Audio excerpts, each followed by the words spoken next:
Sorry to say, উনি যদি reset button দিয়ে 32 নম্বর ইতিহাস মুছতে চান, বঙ্গবন্ধুর ইতিহাস মুছতে চান, 71-এর ইতিহাস মুছতে চান, তাহলে আমি বলতে বাধ্য হব উনি বাংলাদেশের অপ্রয়োজনীয় বর্জ্য।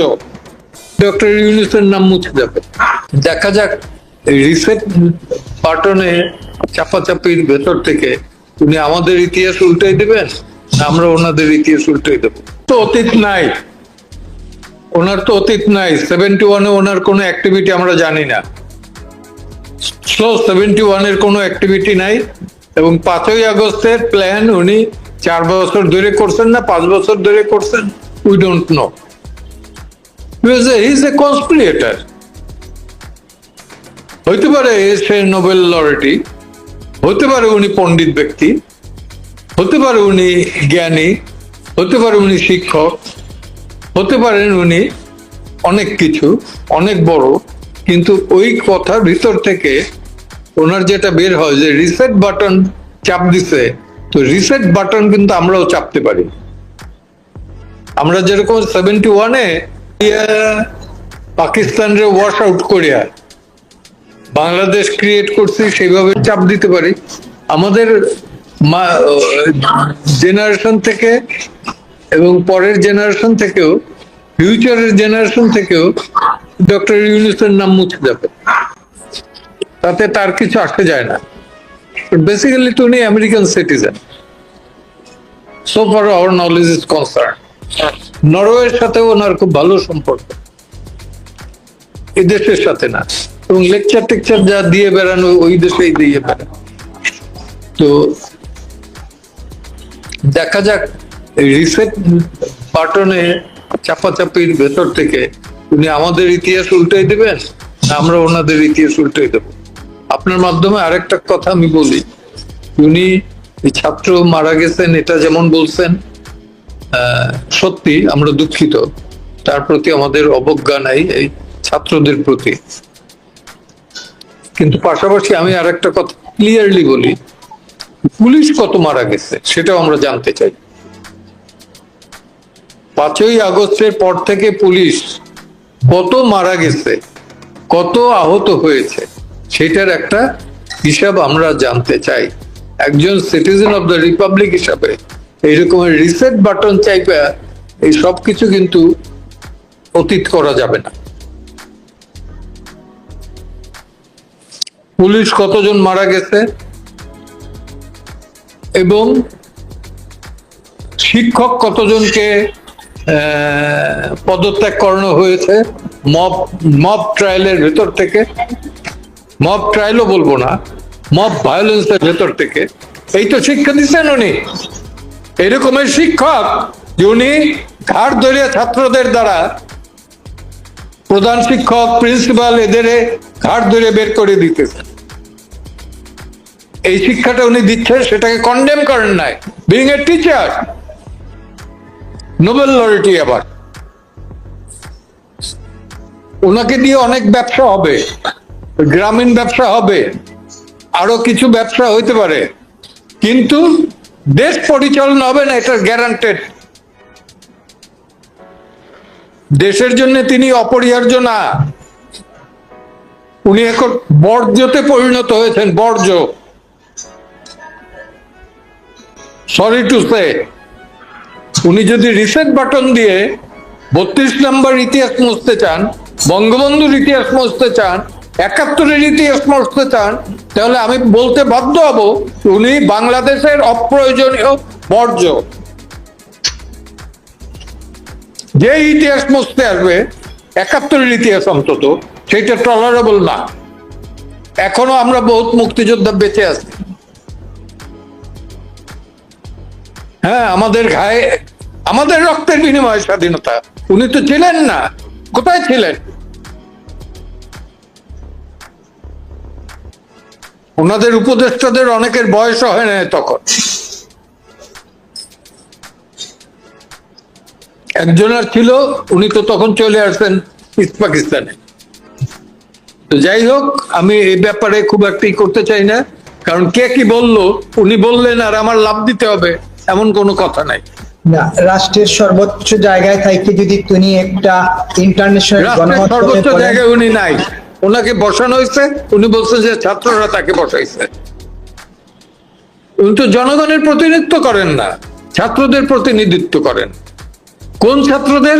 যে ছাত্ররা ঘাড় ধরে তার শিক্ষকদের শিক্ষা প্রতিষ্ঠান থেকে পদত্যাগ করেন, তাদের প্রতিনিধিত্ব করেন। আমার তো প্রতিনিধি না। ক্লিয়ার? অতএব ওনার জবাব দিয়ে একদিন করতে হবে, জবাব দিয়ে একদিন করতে হবে, দেশে থাক আর বিদেশে থাক। এটার মধ্যে একটা সংযোগ পান কিনা আপনারা, যে আমরা দেখলাম যে 11 সেপ্টেম্বর প্রেস ক্লাবে মোহাম্মদ আলী জিন্নার মৃত্যুবার্ষিকী পালন হলো, তারপরে আবার এই পাকিস্তানের সঙ্গে আবার সম্পর্কটা পুনর্জন্ম লাভ করতেছে, এবং এইগুলোর মধ্যে আপনারা কোন ধরনের সংযোগ পান কিনা? সংবিধান সংশোধন করা, সংশোধন না, সংবিধানকে পুনর্লিখন করা, এই যে আজকে উনি যেটা বললেন সাক্ষাৎকারে, এই সবগুলোর মধ্যে কি সংযোগ পান কিনা? সংযোগ পাই আর না পাই, একটা জিনিস বুঝতে পারি, সেটা হলো যে আমার এক ছোট ভাই বলেছিল যে অঙ্ক বুঝি আর না বুঝি, পয়সা যদি কম দেন সেইটা হিসাবটা বুঝি। সংযোগ আছে কি নাই এটা পরের বিষয়, কিন্তু একটা জিনিস বুঝে গেছি যে উনি বাংলাদেশের স্বাধীনতা, 71-এর ইতিহাস, এইটা ওনার কাছে সহ্য হয় না, অসহ্য। তার মানে বোধহয় ওনার অ্যাক্টিভিটি 71-এ কি ছিল সেটা একটু খুঁজে দেখতে হবে, কোথায় ছিলেন, কি ছিল, তাই না? দেখা দরকার। 71 তো আমেরিকান অ্যাক্টিভিটি কি ছিল আমি জানি, আপনিও জানেন, দেশবাসীও জানে, তাই না? পাকিস্তানের অ্যাক্টিভিটি কি ছিল, ওনার এত পাকিস্তান পিরিতি কেন, মহব্বত কেন, সেটারও কারণ জানা দরকার। আমি তো বলি না যে ভারতের সাথে পীড়িত করো, আমি তো বলি না মায়ানমারের সাথে পীড়িত করো, কিন্তু ওনার এত পাকিস্তানি পীড়িত জাগলো কেন? সরি টু সে, আমার এই বিষয়টা নিয়ে আর ঘাটাঘাটি করেন না।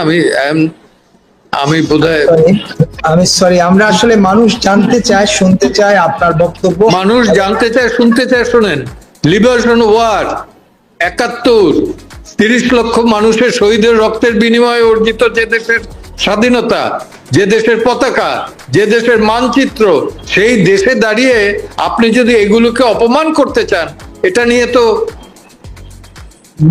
তর্ক করা আমার সাজে না। তার শাস্তে পারে, আমার সাজে না। তো এইরকম ওই জায়গায় আমি তার থেকে অনেক উপরে, আমি একজন মুক্তিযোদ্ধা হিসেবে তার থেকে আমি অনেক উপরে। আমি এই জায়গায় অহংকারী, প্রচন্ড অহংকারী। ক্লিয়ার? এই যে একটা জিনিস জানতেই চাই, আপনি বলছিলেন এই যে পরিবর্তনের কথা বলে আজকে আপনি প্রসঙ্গ তুলছিলেন যে শিক্ষকদের ঘাড় ধরে বের করে দেওয়া, প্রধান শিক্ষক, প্রিন্সিপাল, তাদেরকে মারধর করে বের করে দেওয়া, অপমান করে বের করে দেওয়া। এখনো তো সেই মব কিলিং চলছে সারা দেশ জুড়ে, প্রতিদিনই মব কিলিং এর কোন না কোন ক্লিপ আমরা দেখতে পাই। তো উনি কেন এগুলোর বিরুদ্ধে স্টেটমেন্ট দেন না?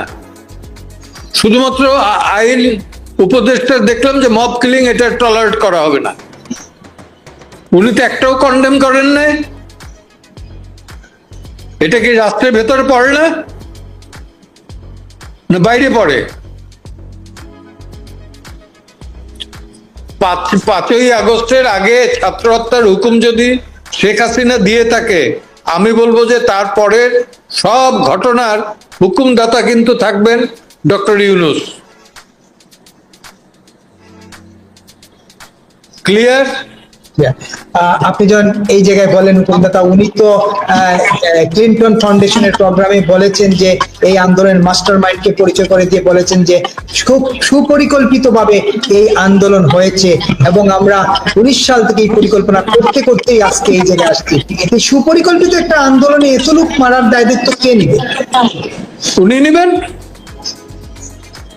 উনি নেবেন। এখন তো লোকজন স্বীকার পাচ্ছে যে শিবিরের লোক ছাত্রলীগে ঢুকছে, স্বীকার পাচ্ছে তো। তাহলে সেই শিবিরই তো হত্যাকাণ্ড করেছে।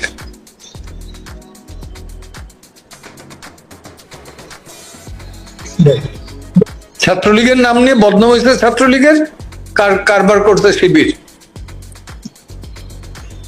এখনো দেখেন আপনি সব জায়গায়, হ্যাঁ, ট্রাইব্যুনালের শিবির, ওই ওই ইসে শিবির, ওই কি নাম, বিশ্ববিদ্যালয়, না বিশ্ববিদ্যালয়ে তো আনছে শিবির, সব জায়গায় শিবিরের একটা ই। তো আমি দেখি বিএনপির রোলটা কি হয়। বিএনপির রোলটা কি হয়, ওয়েট করেন, দেখেন কতটুকু টলারেট করে। এখন পর্যন্ত বিএনপির ভূমিকা তো এই জায়গায় খুবই চুপ মনে হচ্ছে, নীরব। না না, চুপ মানে কি, তার প্রতি তো সমর্থন নাই এখন।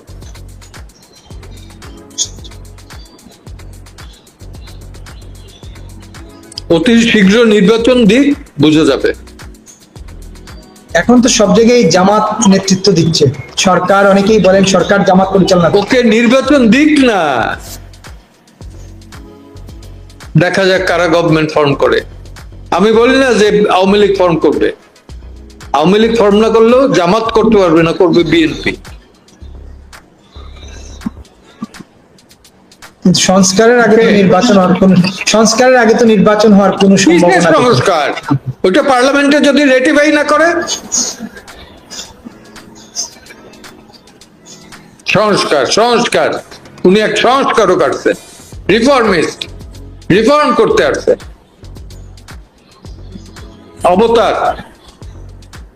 অবতীর্ণ হয়েছেন, নট এট অল। খুব অফেন্সিভ কথা ওইটা বলছেন উনি, রিসেট বাটন। এবং খুবই দুঃখ প্রকাশ করা উচিত। ইন্টারেস্টিং একটা বিষয়, প্রতিহিংসা পরায়ণ, সেটা বুঝা গেছে এই একটা কথা থেকে।